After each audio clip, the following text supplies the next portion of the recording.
Hi traders, this is Blake Morrow, and you are listening to the week ahead video for January 14th, 2023. I hope you guys had a great weekend following the CPI and producer prices data. A lot of volatility. We're going to talk about that here in a moment.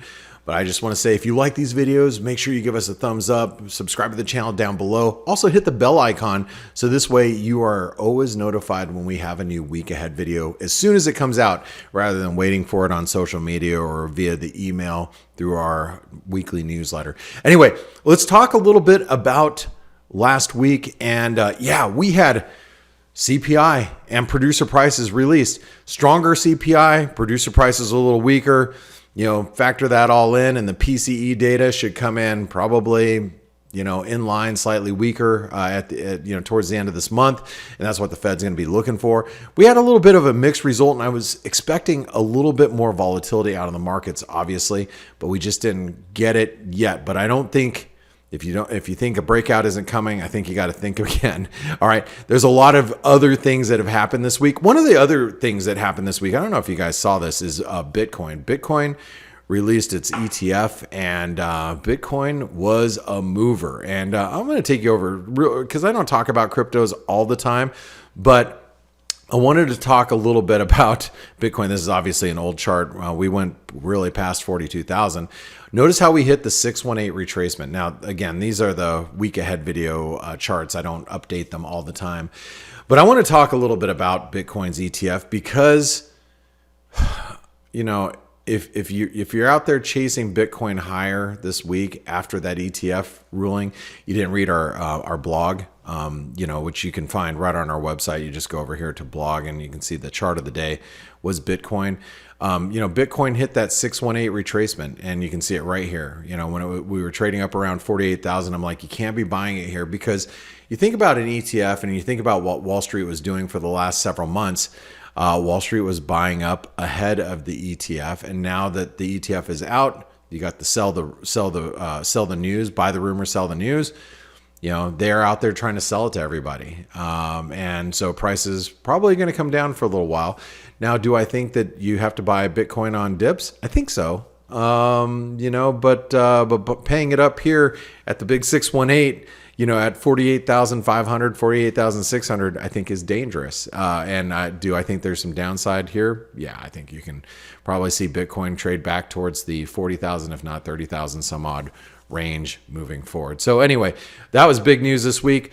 Also, some things that are happening this next week or over the weekend. First of all, we have the Taiwan election, and we should get results. I think everybody goes to the polls on the 15th, if I'm not mistaken. Is that correct? Or is it, or actually they go to the polls on Saturday, so that should be right now. And we should see the results later on tonight. So by the time you're seeing this video, you should kind of know some results, whether, China is going to elect Taiwan's going to elect a more China-friendly government or not. That's going to be really interesting to watch. There's a lot of, people in Taiwan, and rightfully so, that are afraid of an invasion. So it's going to be interesting to see if a more China-friendly government is elected, or there's more of a push in that direction from the people.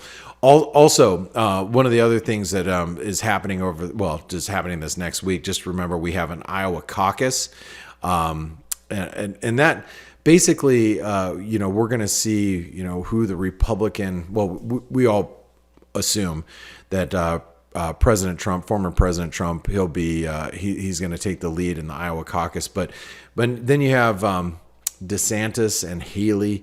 We're going to see if they get any support, which could carry them over into I think it's New Hampshire. I'm not a political analyst by any stretch of the means, but you got to watch to see if there's some support for some secondary non-Trump electoral candidates. So that's going to be interesting. And I guess in Iowa, if you happen to be in Iowa, I think it's like -20 degrees Fahrenheit, which is friggin' cold. So, how many voters are going to show up would be it's going to be interesting just to watch as a whole.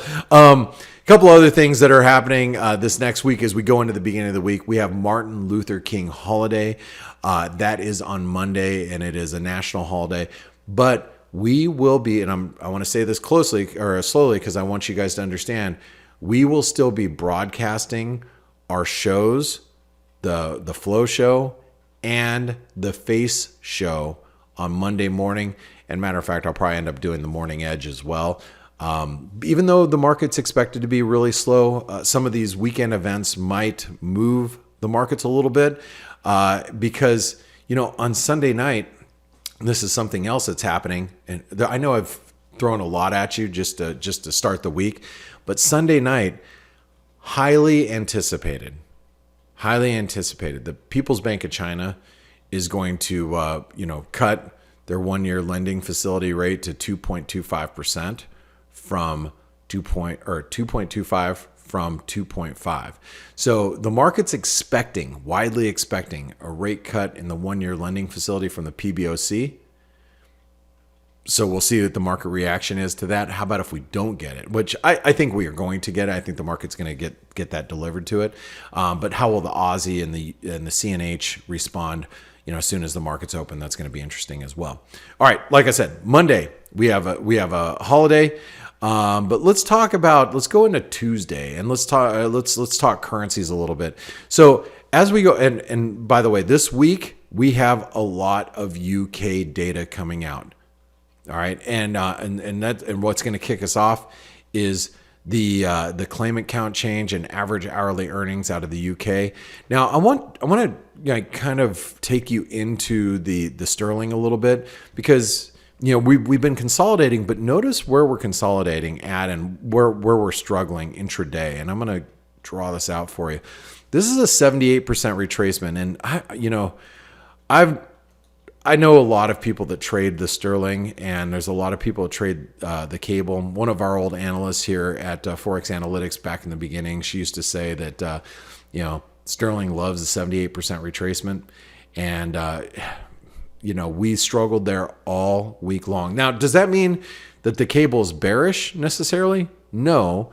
But what I would say is while the sterling is below this 127.80 level, you have to be a little careful.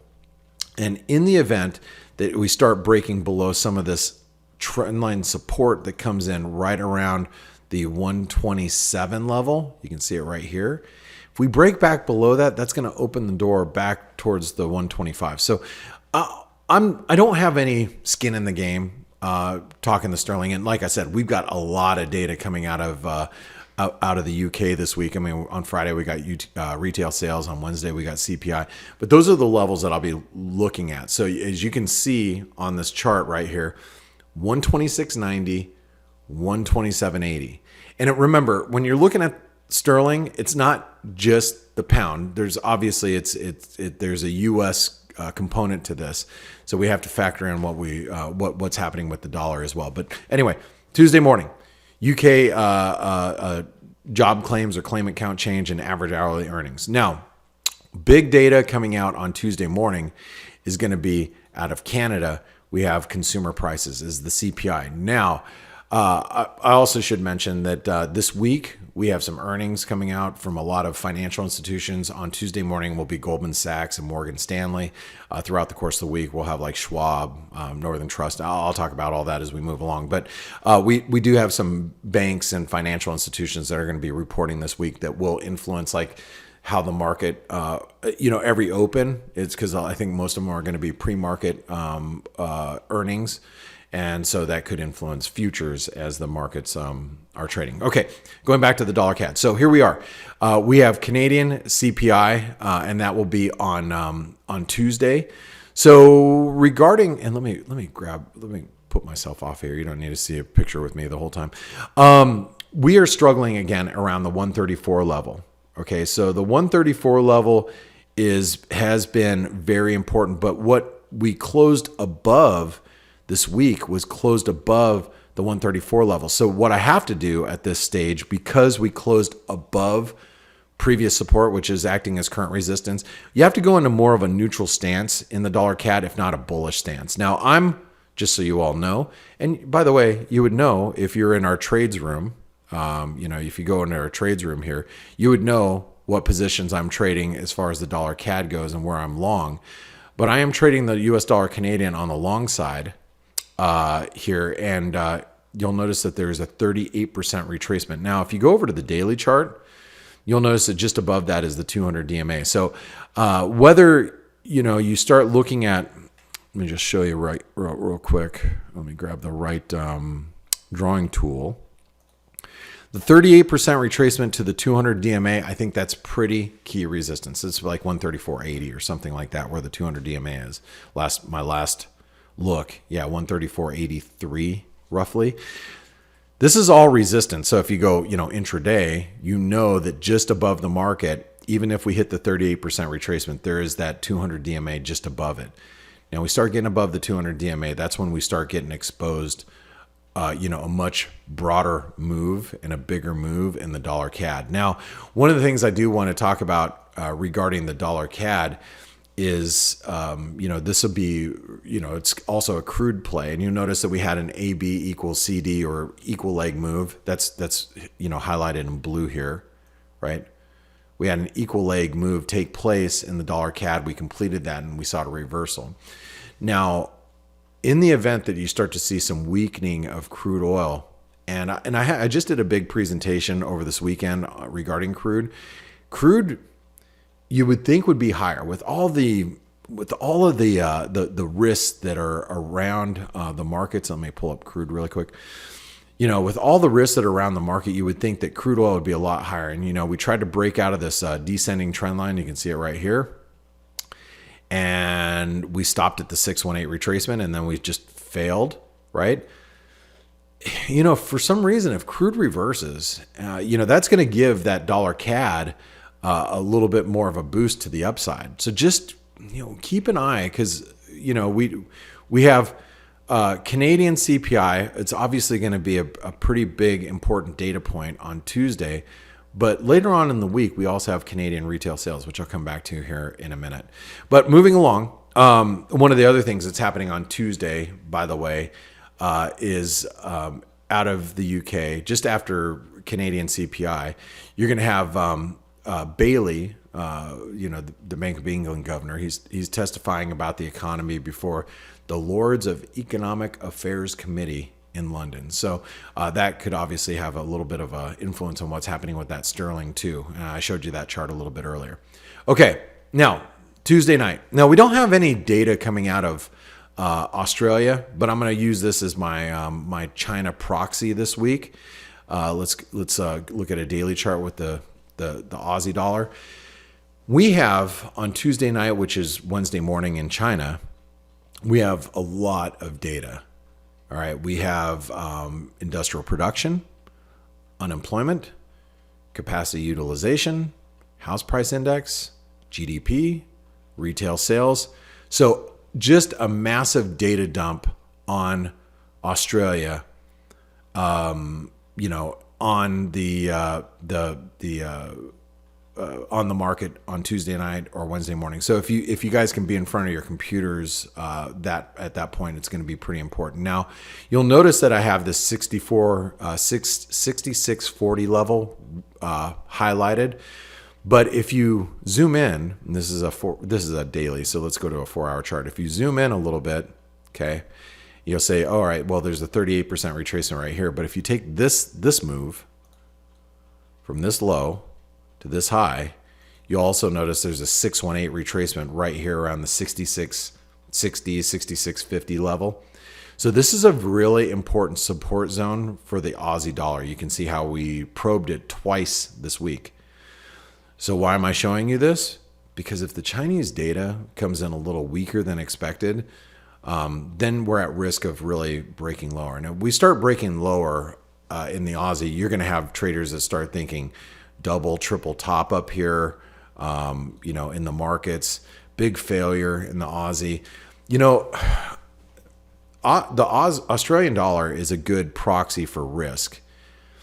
And given the fact that stocks have been, and we're gonna look at the stock market, given the fact that stocks have been rallying so aggressively at the end of last year, and you can see stocks still being very well bid going into this year, for the Aussie to underperform really is problematic if you're long Australian dollars. That's why you can see my focus is more to the downside at this point. Obviously, if you get a rally in the Aussie, you could sell into it, but I have to say it's underperforming. And so if we see a breakdown of Chinese data, we see a breakdown in equities, if that should come to pass, the Aussie dollar is at risk of a significant breakdown. And I think that we have to be cognizant of that and really be paying attention to some of these support levels that may come into view, all right, which is basically below 66.40. All right, continuing on. Again, that was Chinese data. Wednesday, we have UK CPI, which, we talked about the sterling. I don't need to go into that, how important that those levels in the sterling are. And will we break out of this range by the time we get to Wednesday morning? Maybe. But what's more important, in my opinion, on Wednesday is, well, maybe not for the sterling, but is going to be the dollar index. And let me find it for you. There it is.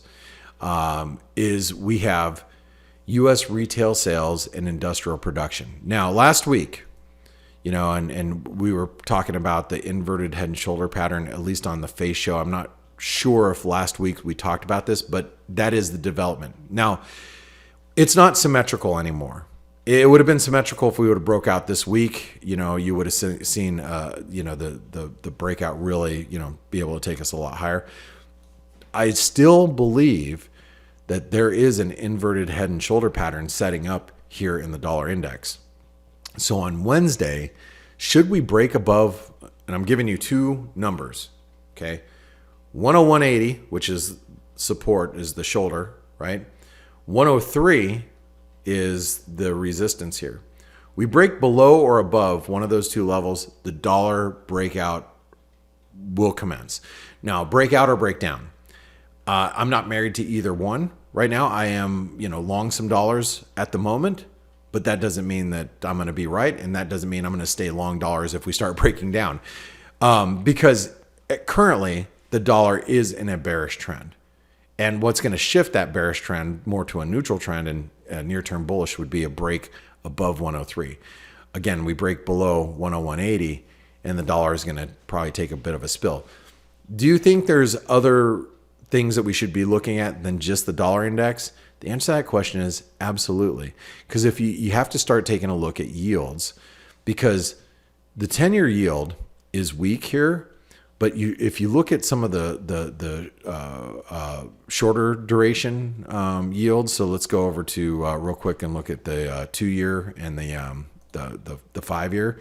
You can see we saw a pretty significant breakdown in the 2-year, and the 5-year is approaching some pretty key support. So, you have to think about what's happening with yields, especially on some of the shorter duration notes regarding the dollar. So, if as a dollar bull, you don't want to see yields continue to sell off, especially on the lower end, because it's going to bleed into probably the 10-year and the 30-year. More than likely, it could, and then it's going to factor into the dollar. So just things you should be paying attention to this week.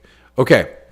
But again, retail sales on Wednesday, industrial production. Wednesday night. You know what? Is my mistake. I said that we don't have a lot of Australian data this week. I'm mistaken. And you know what? If you jumped in the comments down below and you're like, Blake, we have Australian employment this week, because my eyes didn't see that data until we just now got to it. Good for you. I'm glad you did. And remember, if there are things that I will miss and I don't catch everything. So if you have any comments down below, jump in the conversation. I read the comments. Jump in the comments below, and tell us what you have to say. And if you see something that I don't see, or you have an opinion that it's different than mine, voice it there. Anyway, we have Australia employment, which will be a bit of a mover. Again, on let's go over to the week ahead charts. on what was I saying? Wednesday night. So Wednesday night, Thursday morning in Australia. So again, weak employment report would really feed into this move. And remember, if Australia numbers come in a little bit better than expected, that could lift the Aussie back above this 67.50 level. And then we get above 67.50, we're probably going to be trading back at 68 cents, 68.50. That descending trend line once again. All right, Thursday morning. Have some earnings from more banks. We have NERTS or Northern Trust. They're reporting earnings, but out of the U.S., we're going to have unemployment claims, building permits, and the Philly Fed. On Friday, we have UK retail sales. So, instead of looking at the sterling, because by that time I would assume that the sterling has broken out. I want to take a look really quick at let's pull up a chart here of the Euro sterling. Okay, these are the charts that we're going to be using. And let's go ahead and let's delete everything here. Since we have so much UK data and you might want to get the dollar out of your equation, notice that the Euro sterling is at really critical support here. Right, it's a pretty big pivot. It's also a 78% retracement, I believe, if I'm not mistaken. It's a 78% retracement. So if UK data is strong all week long, whether it's retail sales, CPI on Wednesday, or maybe even on Tuesday, the claimant count and average hourly earnings, if you want to get the dollar out of the equation, the Euro sterling's not a bad choice, especially if the data continues to be strong all week or beyond expectations. That Euro sterling could be a move back down below the 78% retracement. Then you have to start looking at, well, how low can we go? Whether it's 85.70, whether it's a retest of 85.50. Those are levels that are doable on strong data this next week out of the UK. So just keep that in mind. Also on Friday, we have F.A.C.E or Fifth Third Bank Corp is reporting earnings, State Street or STT. And then last but not least, we're going to have Canadian retail sales. And we've talked about the dollar Canadian. And again, this 134.50 to 134.80 is going to be really important because remember, there's not only a 38% retracement, but also the 200 DMA is there as well. So at this point, I want to talk a little bit about some of the other markets. I mentioned Bitcoin. I thought Bitcoin was really important to be looking at, but you know what else is going to be really important this week? We need to be taking a look at gold. Gold continues to fail at the 2070 level. And I know this is big resistance, but I want to show you also what I think is pretty critical support. So we completed that flag pattern. Let's take this. We'll take this trend line and I'm going to move it. I'm going to recycle here. And you can see this ascending trend line. And if you follow us during the morning edge, we've already talked about that trend line at 2013 holding on Friday, it was on Friday. We got a really hell of a bounce in gold. And it took us back towards the 2070 level. But, notice the hesitation. Notice how the market just kind of sells into this 2070. Now, why is 2070 so big? Well, as you all know, it's the major resistance, previous major resistance in the market. One of the things I was talking about on this weekend, I was doing a big presentation with a few other notable traders, is that there's an ascending trend line here in gold, and that spike high on that Sunday night in December, took us to that trend line, and then we reversed. We haven't been able to get really, above 2070 in any meaningful manner since then. Now, what I'm going to say here is if we start breaking below 20 for whatever reason, if we start breaking below 2010, 2013, which was the low on Friday, it's going to be a pretty bearish event in gold. One of the other things that I'm really, keeping an eye on is this this weakness in silver. Silver has been a very, very weak commodity. And you all know this because I've talked about this on the week ahead video. False breakouts tend to lead to breakdowns, right? They tend to lead to eventual breakdowns. Now, are we going to get that this week? No, not necessarily. But what you'll notice here is right around the 2250 level is the 618 retracement. So I'm pointing this out because if we start breaking below this support here at 2250, the next move is going to be down towards 2150 in my view. So again, below 2250 really would open up this long-term triangle support. Now, whether we'd break that or not is to be seen. But if gold starts breaking down, I'm assuming that silver is going to play into that as well. Let's also take a look at what's happening in equities. Have you guys seen the massive move in the Nikkei? The Nikkei hit the 88% retracement, and guess what? Finally, the Nikkei has recovered and starting to see levels that we haven't seen since the 1990s. 1990s. Back in the 1990s is when I joined the Marine Corps. That's how long ago that was. All right, so it's crazy to think about this. But yeah, you look at the Nikkei. We're at levels we have not seen since February, early 1990. So the Nikkei continues to be really strong, we should obviously take note of that. And one of the things that's keeping the yen weak, I believe, is that the Bank of Japan is dragging their feet as far as normalizing monetary policy, and that's feeding into markets taking advantage of the Nikkei and investors piling into the Nikkei market. So just keep in mind we're rallying. We're at the 88% long-term monthly, yearly, 88% retracement. And I believe, I don't know what just happened there. Let me go ahead and do this.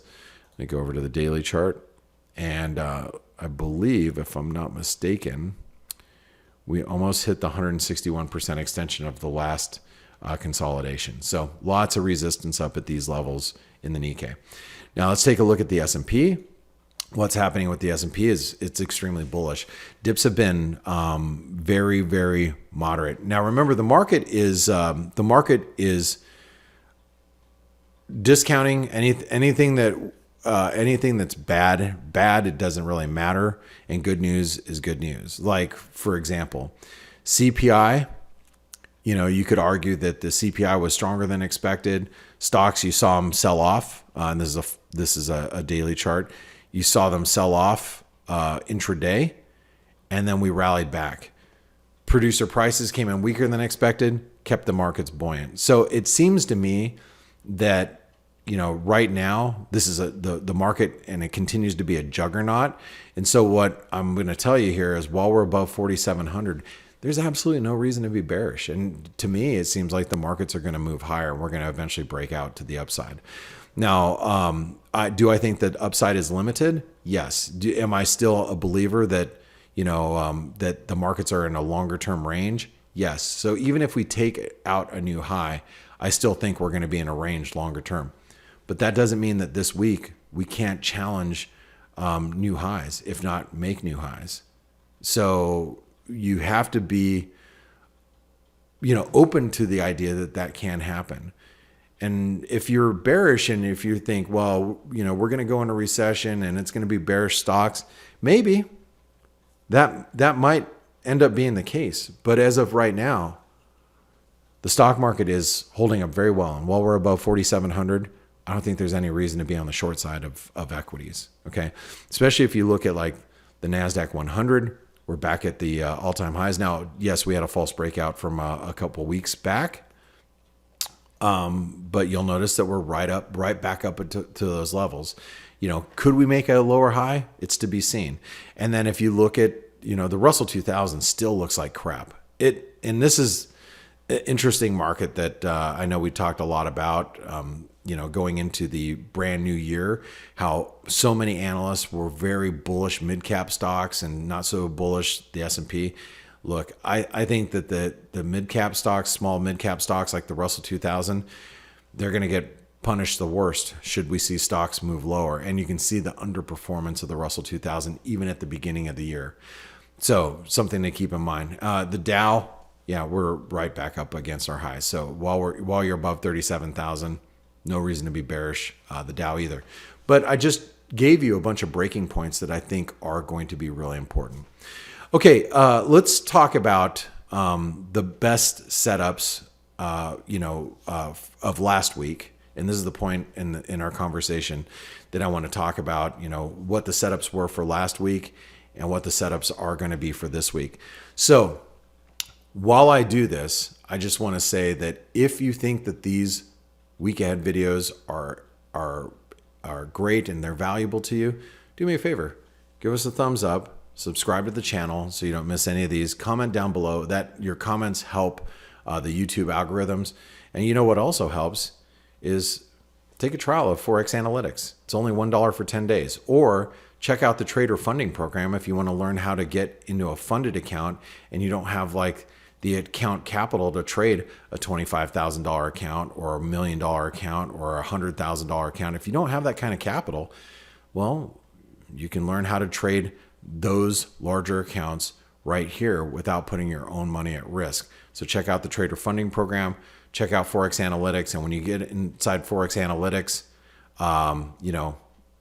when you get inside Forex Analytics, make sure you jump in our community, because that's where you're going to find me all day long talking about the markets. Not just me, but you're going to see our staff. Like here's Ryan Littlestone. You'll see K-Man in there. You're going to see everybody talking about the markets and what they're seeing is moving. So make sure you're jumping in our community. This is like one of the busiest and most active. This is all just Friday. One of the most active communities that you're going to find in the markets. And it's our community inside Forex Analytics. Okay, so let's talk about what the best setups for last week were. First setup was the US dollar Swiss franc. The US dollar Swiss franc, we were looking for a move above 86, but to get above this trend line. All we did is we tested that trend line. So this setup has not happened yet. It's still a setup. And guess what? It's going to be my number one setup for this next week. But in review, we just keep probing 85.50, 85.60. We're getting up there. It's not pulling back, but it hasn't broken out yet. The next setup, which I'm going to kick my own ass for saying this. Remember last week, looking for a sell at the 50 DMA or higher in the US dollar Japanese yen. We came within literally a couple of pips of the 50 DMA on Thursday following the CPI. I was not fast enough to short it up there. My orders were a little bit higher, so I did not get short. But for those of you that did, I'm going to say I was pretty spot on. I mean, we came within like literally a couple of pips and reversed. So hopefully some of you shorted some dollar yen up there. I am still actively looking for dollar yen shorts. Hopefully at the 50% retracement, hopefully at the 618, this is where I more would rather be short, the US dollar Japanese yen. And then our third setup of the week was the Euro Aussie. The Euro Aussie on weak CPI out of Australia to be long. I am long the Euro Aussie. I'm still long the Euro Aussie, and I did play it to the upside, and the Australian CPI came in below expectations. So you have to count that one as a win. Hopefully you guys are long. And just to expand on this a little bit, where do I think the Euro Aussie can go, if not higher? I think we can come all the way back up towards channel resistance to about 166.50. That's when I'm going to be reevaluating being in this position. But you can see how the 200 DMA is already starting to, weigh on prices. And it's hard. It is really hard for the Euro Aussie to move higher when the market is not risk averse. If there is risk aversion, the Euro Aussie will explode higher. So let's talk about the best setups this week. The first best setup of this week is, I'm going to have to do a repeat, is the US dollar Swiss franc on the long side. Now, instead of breaking 86, we have to be breaking 85.85. So a break above 85.85 would be very bullish, the dollar Swiss. By the way, my setups this week are all US dollar related. The next setup is going to be, or excuse me, currency related. I meant to say currency related. The next setup is going to be the dollar Canadian adding to my longs. And that would be a break above the 200 DMA. Because I know that if we clear the 38% retracement and we break above the 200 DMA, that will be bullish, right? And that's when we're going to get a move even further.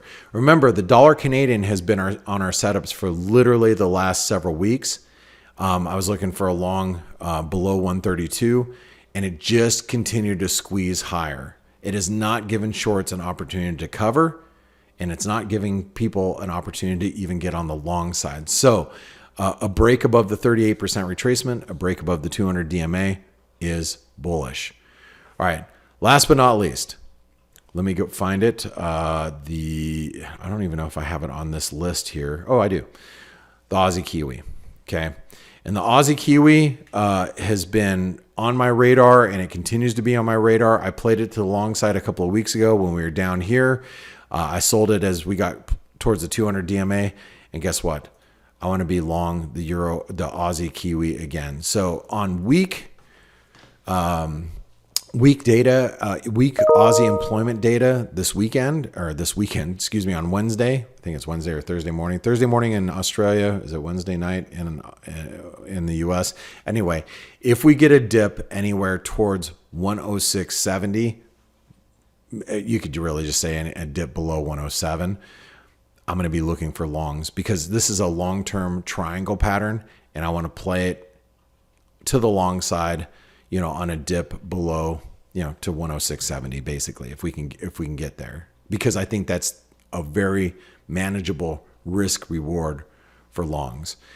And remember, if you want trade ideas all week, jump in our chat room, because then you can go into the trades room and you can say, wait, they're trading this, they're trading that, they're trading long this, they're trading long that.